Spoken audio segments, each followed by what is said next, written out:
Dalam kitab Mukasyafatul Qulub karangan Imam Ghazali, terdapat dialog Nabi Musa alaihissalam dengan Allah Subhanahu wa taala tentang amalan yang disukai Allah Subhanahu wa taala. Wahai Allah, aku sudah melaksanakan ibadah yang Engkau perintahkan.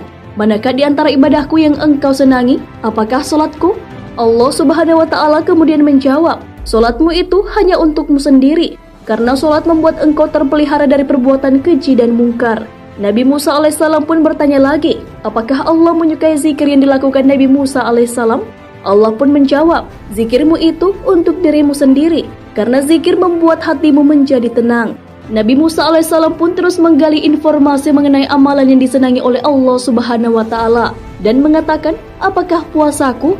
Kemudian Allah Subhanahu wa taala menjawab, puasamu itu hanya untukmu saja, karena puasa melatih diri dan mengekang hawa nafsu.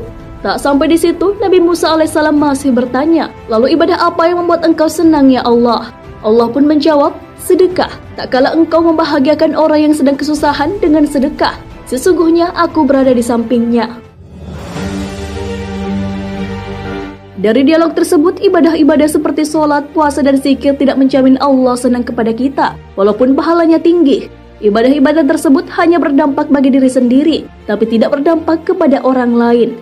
Sedekah merupakan ibadah atau amal perbuatan yang bukan hanya berpahala tinggi bagi diri sendiri, tetapi juga dapat membuat bahagia orang lain yang sedang kesulitan dan membutuhkan uluran tangan. Hal inilah yang disenangi oleh Allah Subhanahu wa taala. Abdul Aziz bin Umair mengatakan bahwa sholat hanya mengantarkan kita setengah perjalanan menuju surga, sedangkan puasa mengantarkan kita ke depan pintu surga. Namun sedekah membuat kita masuk ke dalam surga. Para ulama besar juga senantiasa mengingatkan akan pentingnya sedekah. Apabila seseorang yang hanya fokus dengan ritual ibadah untuk diri sendiri, seperti sholat, puasa, dan zikir, hal itu belum menjadi upaya untuk mencintai Allah Subhanahu wa taala.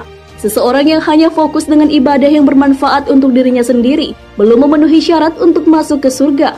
Adanya sedekah menjadi penyempurna amal ibadah untuk mengantarkan ke surga. Perihal sedekah, Allah Subhanahu wa taala sudah menegaskan kecintaan kepada orang yang melakukannya.